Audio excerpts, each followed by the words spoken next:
Oi, gente, bom dia para vocês. Essa é a nossa sexta aula de circuitos elétricos e aí a gente está caminhando cada vez um pouquinho mais sobre todo o entendimento teórico de um funcionamento de circuito elétrico, ok? Mas toda vez que eu retorno, que eu vou iniciar o conteúdo, eu gosto de dar uma retornadinha com vocês e a gente vai dando uma visão geral aqui do funcionamento do circuito. Legal? E andamos um pouco com o conteúdo. É uma lavagem cerebral que eu vou fazendo com vocês aos poucos, ok? E como já foi discutido com vocês, nós temos que entender quais são os dispositivos mínimos instalados dentro do circuito, como que eles funcionam, né? O que o circuito elétrico, na verdade, é, e quais vão ser as grandezas que a gente vai medir, ok? O circuito elétrico nada mais é do que um dispositivo desenvolvido para transformar energia potencial elétrica em outras formas de energia, totalmente de forma controlada, ok? O que nós vimos? Que para uma carga transformar energia, ela tem que mudar de potencial elétrico, ok? Uma carga só realiza trabalho quando ela muda de potencial elétrico. Então, o circuito elétrico é um circuito condutor onde os elétrons vão percorrer uma determinada trajetória e, ao percorrer essa trajetória, elas vão mudar de potencial elétrico. Jamais eu terei um circuito elétrico sem que exista uma diferença de potencial. E quem desencadeia a diferença de potencial no circuito elétrico é o gerador, ok? Então, o nosso gerador é o que tem a função de gerar a diferença de potencial elétrico, que é a mesma coisa que força eletromotriz, que é a mesma coisa que voltagem, ok? Que é a mesma coisa que tensão elétrica. Então, quando eu estiver falando qual é a vantagem no circuito, qual é a tensão, qual é a força eletromotriz, qual é a diferença de potencial elétrico, eu estou falando da mesma coisa, ok? Que é a grandeza que a gente mensura desencadeada pelo gerador, que é a diferença de potencial elétrico. Legal? Ok? Nós vimos que os geradores temos diferentes tecnologias, né? Geradores químicos, geradores físicos. Gerador químico funciona como pilhas e baterias por reações de Ox, redução. Vimos geradores físicos, nós vimos indução eletromagnética, que são espiras que ficam girando dentro de um ímã para variar o fluxo magnético e desencadear uma força eletromotriz. Nós vamos aprofundar isso quando for trabalhar magnetismo, e eu falei um pouquinho de funcionamento de forma super rasa do funcionamento de células fotovoltaicas. Independentemente da tecnologia utilizada, claro, cada uma tem suas particularidades, a função básica é gerar a voltagem, gerar essa diferença de potencial, que é com a diferença de potencial que é desencadeado um fluxo ordenado de elétrons que vai ser chamado de corrente elétrica. Então, eu jamais vou ter um fluxo ordenado de elétrons se não houver diferença de potencial elétrico. E essa corrente elétrica gerada é um fluxo ordenado de elétrons, é uma quantidade de elétrons, de cargas, né, que atravessa uma determinada secção do fio por unidade de tempo. Inclusive, nós vimos dentro da discussão que a corrente elétrica ela pode ser mensurada pela quantidade de carga que atravessa a secção do fio, só admitir um aluno aqui, que atravessa a secção do fio pela unidade de tempo. Inclusive, corrente elétrica é dada por coulombs por segundo, que é a mesma coisa que amperes. Legal? Vai ser essa quantidade de carga que vai passar por segundo. Só que diferentes tipos de geradores geram diferentes tipos de corrente. O que eu falei com vocês? Geradores químicos que trabalham com reações de ox-redução, tanto a voltagem quanto a corrente desencadeada dentro do circuito é chamado de voltagem e corrente contínuas, beleza? Porque ela continuamente vai se comportar da mesma forma, no mesmo sentido, com a mesma intensidade ao longo do tempo. Então, geradores contínuos, que é o caso de pilha, vão gerar voltagens contínuas que desencadeiam correntes elétricas contínuas, que faz com que os elétrons saiam do terminal negativo da bateria, desloquem para o terminal positivo, no seu sentido real de deslocamento. Muitas vezes a gente fala do sentido convencional, que é do positivo para o negativo. Aí isso é só questão didática, ok? Mas você tem que entender que nesse fluxo espontâneo o elétron realmente sai do negativo e vai para o positivo e muda de potencial. Legal? Então, os geradores contínuos vão gerar correntes elétricas contínuas.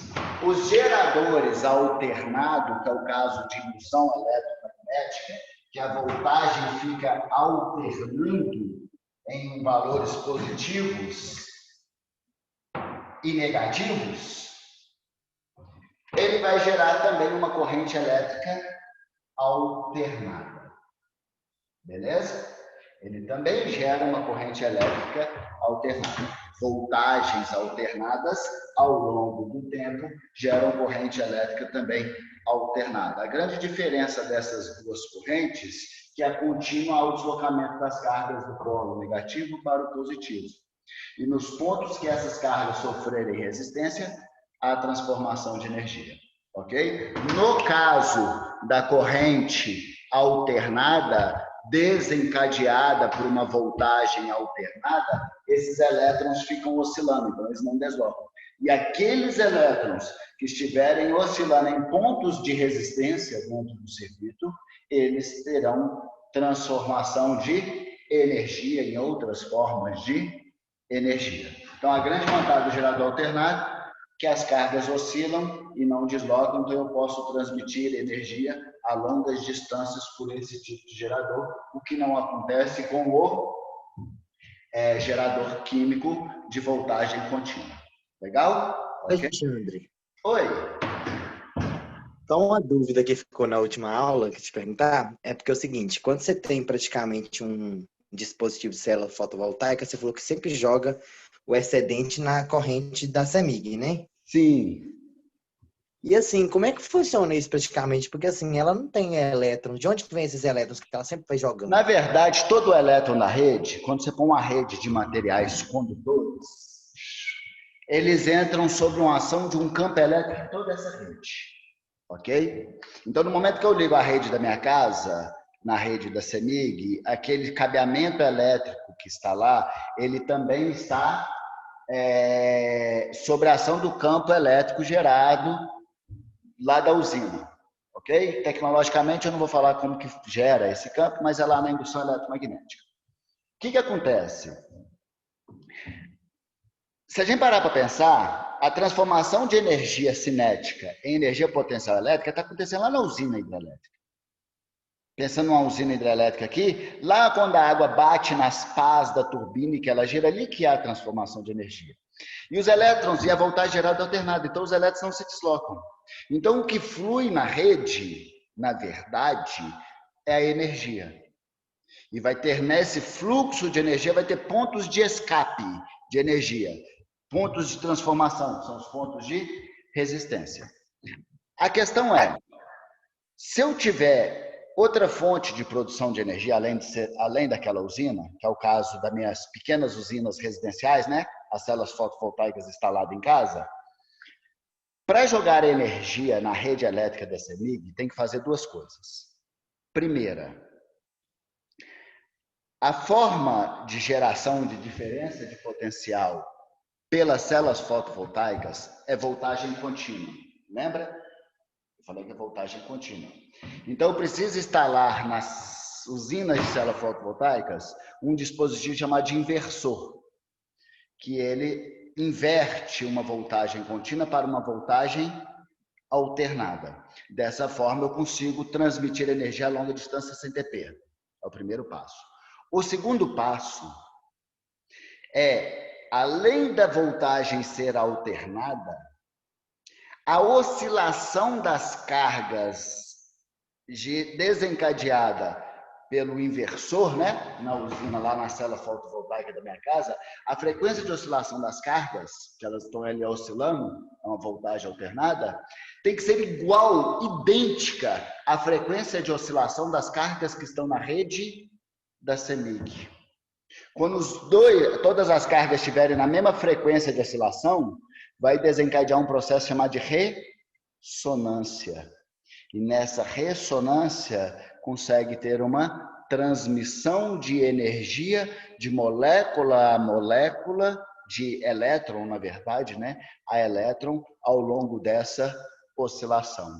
Então, a gente fala muito das cargas movimentando como se o fluxo das cargas dentro de um circuito elétrico fosse um fluxo sempre contínuo. Aí a gente enxerga melhor, né? Saindo do polo negativo e indo para o polo positivo. Então, vocês ficam muito com a ideia, Juninho, mas e o elétron, para onde ele vai? O elétron, na verdade, ele é só um operário que está transmitindo essa energia, entendeu? Você não quer saber para onde vai o caixa do banco, né? O caixa do banco só quer saber do dinheiro que ele vai te entregar quando você passar por ali. A ideia que eu estou querendo dizer aqui é que a gente fica muito preocupado com a movimentação dos elétrons, mas a gente tem que pensar, na verdade, a movimentação do fluxo de energia, que quando é uma voltagem contínua, acontece junto com os elétrons, porque eles deslocam também. Mas quando é uma voltagem alternada, os elétrons ficam oscilando e a energia fica fluindo entre esses elétrons que estão em ressonância um com o outro. É como se estivesse passando a energia de um elétron para outro ali, ok? É claro que isso acontece de forma instantânea, porque essas transformações de energia acontecem devido a variações no campo elétrico, tá? Não é como uma corrente de água, né? De moléculas empurra moléculas. Isso tudo acontece de forma instantaneamente com todas as cargas, ok? Beleza? Mas é assim que acontece a transmissão de energia. Seja pensando da minha casa para a rede da CEMIG ou pensando da própria rede da CEMIG entre os elétrons que estão indo. Porque se ele não está deslocando, como é que ele está transmitindo energia? Passando um para o outro. Ok? Ficou claro? Entendi, Alexandre. Respondeu minhas duas dúvidas já. Eu estava só com dúvida em relação a essa passagem da contínua para alternada. Eu não sabia que tinha esse inversor, não. Tem que ter, senão eu teria que jogar uma forma de energia que os elétrons estão comportando de uma maneira. Se eles não estiverem exatamente comportando iguais, não consegue ter essa transmissão, entra em conflito, ok? Sim, foi isso que eu pensei mesmo. Show de bola, bom demais. Continuando então a nossa discussão. Aí esse gerador vai gerar essa diferença de potencial, mas que para ter esse fluxo de elétrons, essa movimentação ordenada de elétrons, para ter esse fluxo ordenado de elétrons, tem que ter a diferença de potencial, mas tem que ter o caminho condutor para que eles possam estabelecer a corrente elétrica. Ok? Beleza? Eu vi que teve uma pergunta aqui, daqui a pouquinho eu respondo só para não travar meu raciocínio. Continuando então, esse caminho é estabelecido pelo fio condutor, que não pode ofertar resistência alguma ao fluxo de elétrons, porque são os pontos que ofertam resistência que vai haver a transformação de energia. Então, as transformações de energia dentro de um circuito que funciona de forma ideal, elas vão acontecer só a partir dos resistores. Então, o que vocês têm que entender sobre a função de cada um dos dispositivos? Qual é a função do gerador?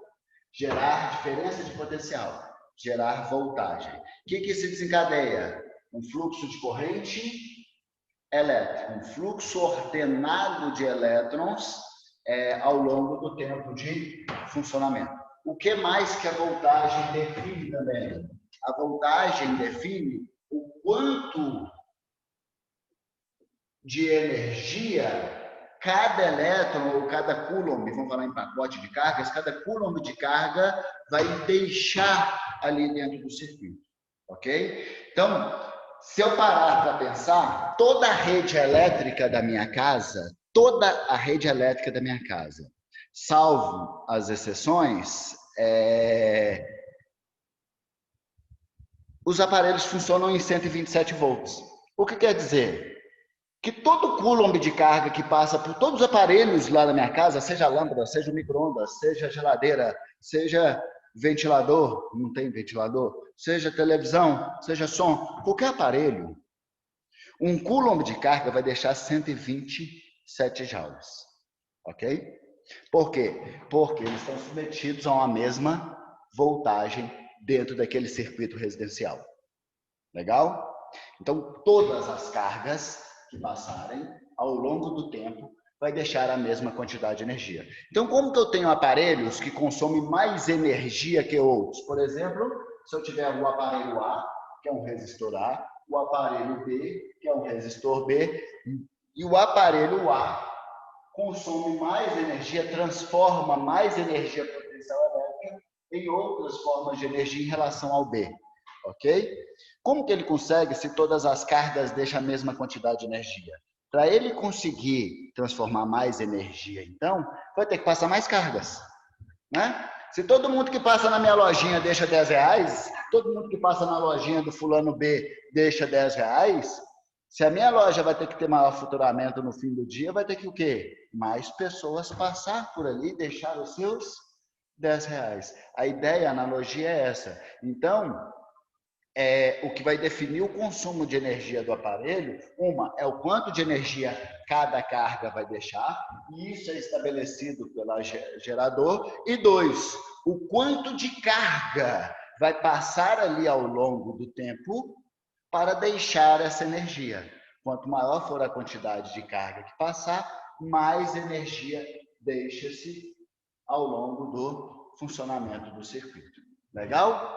Ok? Então, pensando nessa óptica, e eu vou falar aqui inicialmente só de um resistor, para não dificultar a nossa vida, pensando nessa lógica, quem determina e controla a quantidade de consumo de energia é o aparelho elétrico.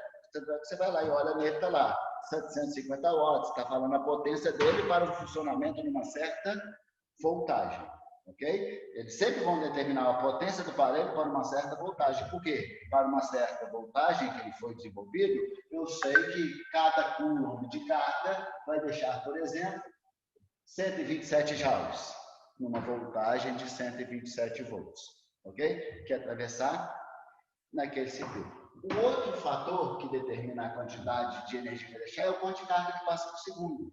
E essa quantidade de carga que passa por segundo, ela é determinada por 2 fatores, né? A voltagem, que tem uma relação diretamente proporcional com a corrente, porque quanto maior for a voltagem, maior vai ser a força eletromotriz, mas a quantidade de carga é limitada pela resistência estabelecida pelos resistores, ok? Então, quando a gente fala aqui de corrente elétrica, nós temos 2 formas de chegar no valor de corrente elétrica.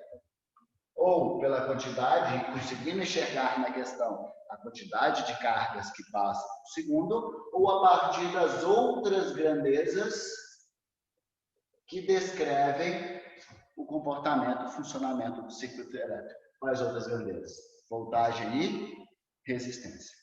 Legal? Ok? E a resistência, dentro de um circuito ideal, que é aquele circuito em que o único que oferta resistência são os resistores, na resistência, ela é definida por características intrínsecas ao resistor, ok? E aí, quando eu falo da resistência, ela pode ser calculada A partir do comportamento das outras grandezas dentro do circuito, né?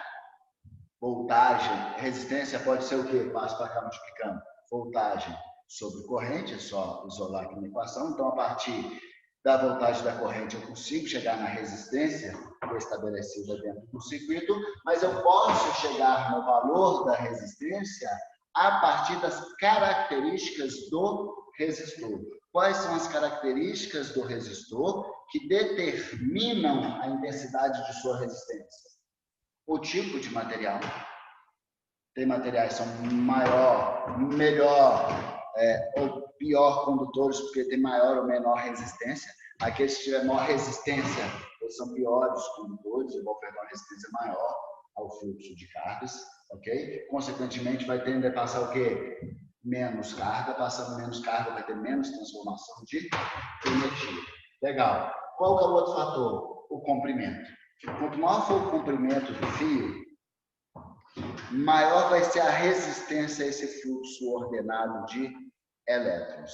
Então, quando eu estou falando, seja de um resistor, que é um material condutor, seja um fio condutor, quanto maior for o comprimento, maior a chance dele afetar resistência ao fio. Num fio, quanto mais longo, eu tenho que pensar que para compensar vou ter que usar um fio mais grosso para não afetar tanta resistência. E nos aparelhos elétricos, quanto maior o comprimento, maior é a resistência. Exemplo, quando a gente pega o chuveiro ele tem um circuito elétrico, tem o gerador, né, que está lá ligado na tomada, tem os fios condutores que alimentam o chuveiro, e o chuveiro é basicamente feito por um resistor, que a gente pode ligar nele em posições diferentes, ok? Eu posso ligar nesse resistor na posição A, na posição B, beleza? Ou eu posso ligar na posição C, aqui. 3 posições para o meu chuveiro. Essas posições representam verão, inverno e desligado. Eu gostaria de saber qual é a posição do meu chuveiro que representa desligado.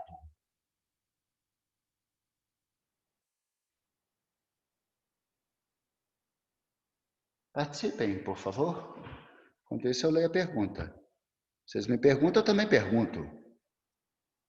Mas o ponto C ali é fora da... Fora do circuito. Isso aí. Então, Então, desligado você no está fora C. do circuito, se eu ligar nesse, o que acontece? O circuito fica fechado ou aberto?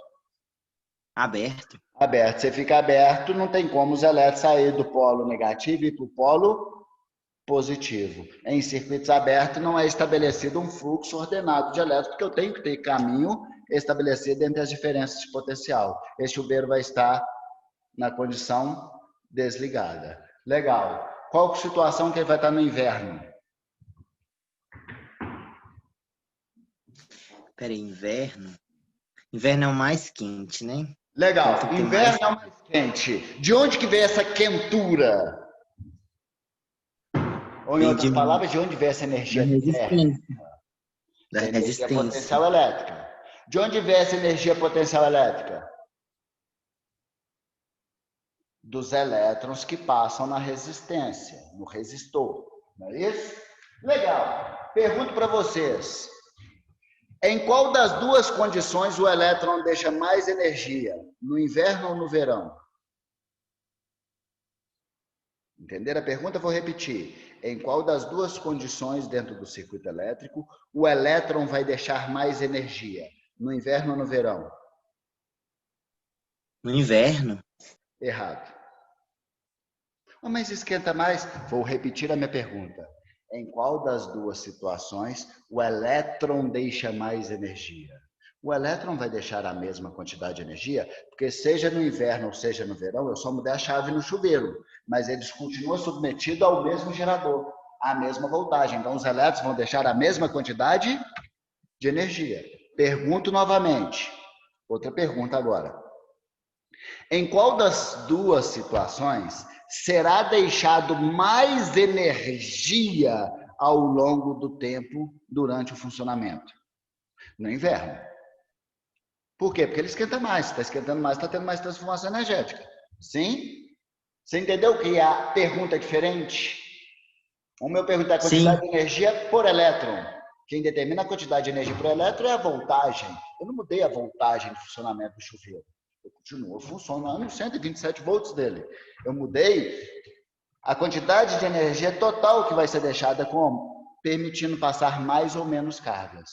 No inverno, se esquenta mais e toda a carga deixa a mesma quantidade de energia nesse circuito, está tendo que passar mais cargas na condição de inverno do chuveiro.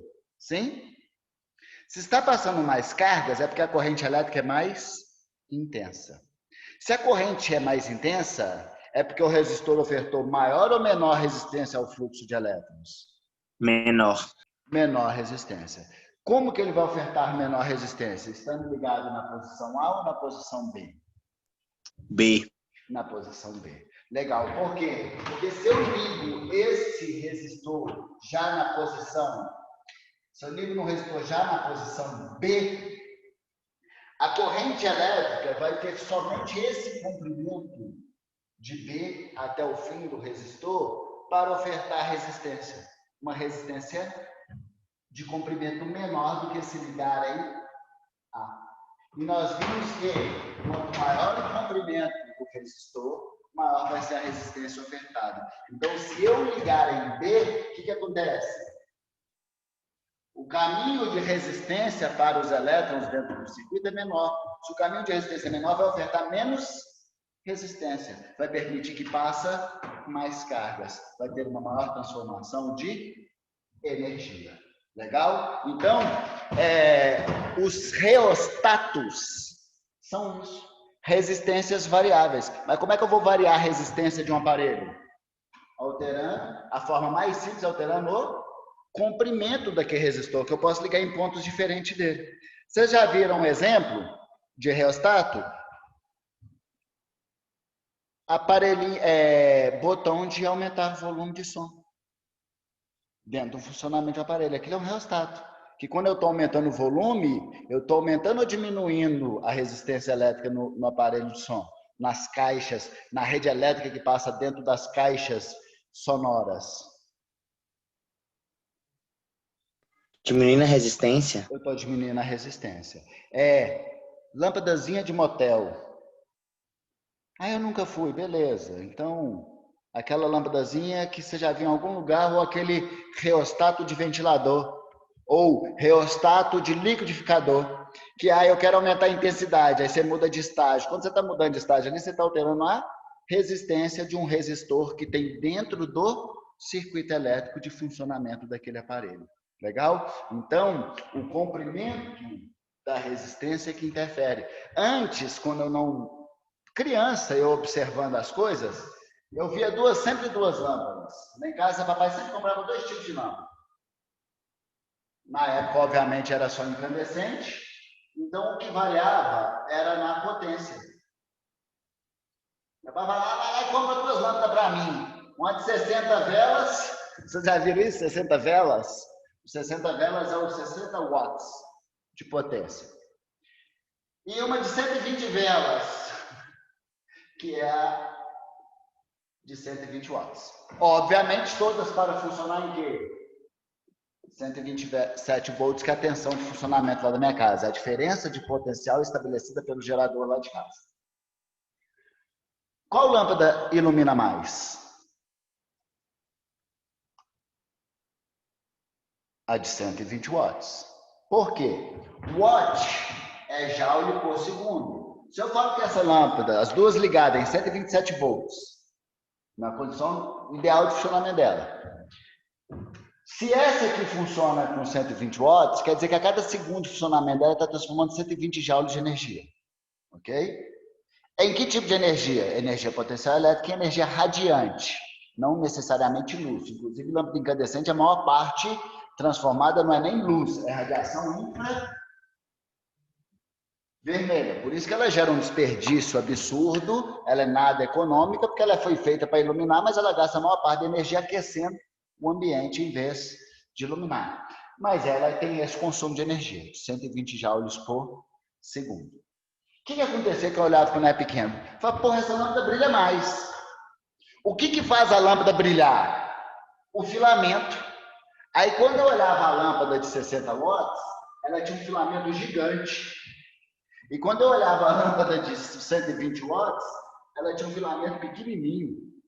E eu não entendia esse trem de jeito nenhum. Eu falei assim, porra, mas o filamento que faz brilhar, a lâmpada que tem menor, que brilha menos tem o maior filamento. Como assim? Ela devia brilhar mais porque o filamento é maior. Mas, na verdade, o meu raciocínio era totalmente equivocado. Por que ele é equivocado? Porque eu não sabia que quanto maior o comprimento daquele filamento, maior era a resistência que aquele filamento ofertava ao fluxo de cargas. Consequentemente, passava menos cargas nessa lâmpada do que nessa.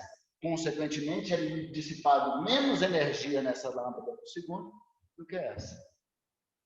Ok? E por isso que esta, apesar de ter um filamento maior, brilhava menos. Na verdade, ela brilhava menos porque tinha um filamento maior e ofertava maior resistência. Legal? Ok? E o outro fator característica do material condutor, se vai ofertar mais ou menos resistência, é a área de secção do fio condutor.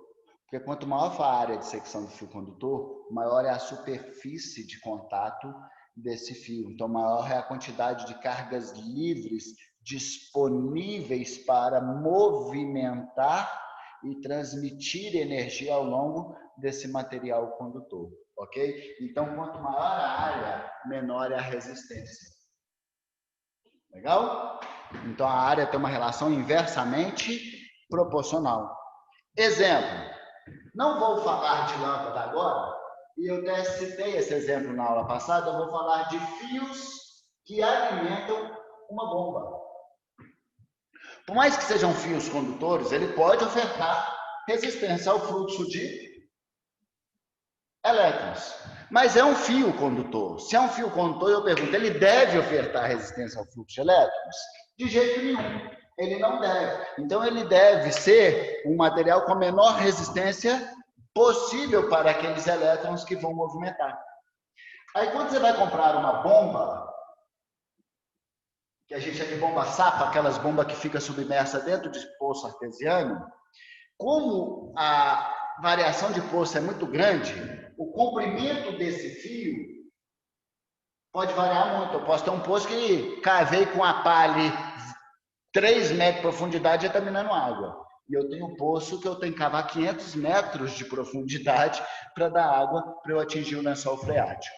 Legal? A ideia é o seguinte: quando você vai comprar esse fio, dependendo da distância que a bomba vai estar do gerador, vai determinar o comprimento do fio que vai ter. A minha pergunta é, quanto maior for a distância da bomba em relação ao gerador, este fio que alimenta a bomba tem que ser mais fino ou mais grosso? Repete a pergunta, por favor, Alexandre. Cortou aqui para mim. Quanto maior for a distância que a bomba está do gerador, por exemplo, eu tenho 2 poços artesianos, um 20 metros de profundidade, o outro 500 metros de profundidade. Para os dois, eu vou usar fio de cobre, é o mesmo material. E o de 20 metros não tem jeito, eu vou ter que usar 20 metros de fio. O de 500 metros não dá para usar 20 metros, eu vou ter que usar 500 metros de fio. O comprimento vai ter que ser maior. Pergunto, a espessura do fio para os dois tem que ser a mesma ou diferente? Diferente. Qual vai ser o fio mais grosso? O que tem maior distância. O que tem maior distância. Por quê? Porque pensa o seguinte, se o caminho é muito grande, aumentou o comprimento, pode começar a ofertar resistência ao fluxo de elétrons. Mas aqui eu não estou falando mais de resistor, estou falando do fio condutor. O fio condutor pode ofertar resistência? Não pode. Aí o que eu faço para compensar? Aumento a superfície de contato, aumentando a área de secção do fio. Legal? Alexandre, por que eu não já uso fio grosso em tudo? Porque normalmente a gente usa fio de cobre ou de alumínio para fazer uma rede elétrica. Se eu usar um fio mais grosso, em lugar que gaste muito pouca energia, que precisa de muita pouca carga movimentando, o que ia acontecer? Ah, não, por que você já não pega para 20 metros e já usa o fio grossão de uma vez, né? eu ia gastar muito mais grana, porque esse é um material muito mais caro, sem a necessidade. Porque eu poderia usar um fio mais fino, que não ofertava resistência ao fluxo daquela quantidade de carga que passa ali para aquele funcionamento de aparelho. Por isso que um projeto elétrico de uma casa bem pensado não é tão Alexandre, simples. A gente tem que pensar em cada tomada qual aparelho vai funcionar naquela tomada. Porque às vezes, e essa foi até uma briga com a minha esposa, eu estou montando a rede elétrica lá da minha casa, a gente está construindo a casa, e aí planejamos a cozinha. Planejamos a cozinha e falamos, neste ponto aqui vai ficar o micro-ondas, ok. Neste ponto aqui nós vamos pôr o fogão. Legal, o micro-ondas precisa de rede elétrica? Precisa. O fogão precisa de rede elétrica? Precisa, vou ter que levar a tomada nos dois. Levei a tomada nos dois. Aí o que minha esposa fala? Ah, não, eu acho que melhor mesmo agora é o fogão ficar deste lado e o micro-ondas do outro. Eu falei, não dá. Como que não dá? Tem tomada dos dois lados. Eu falei, olha, desse lado foi projetado para ter um fogão, do outro lado foi projetado para ter um micro-ondas. Mas tem a tomada, por que que não dá? Por que não dá, galera? Porque eu não tenho grana Porque um precisa de mais. a energia de um para o outro é maior, porque A no diferença é caso o absurda, né? É absurda. Quem gasta mais energia? O fogão gasta mais, porque o fogão não precisaria de 320. O fogão gasta mais energia?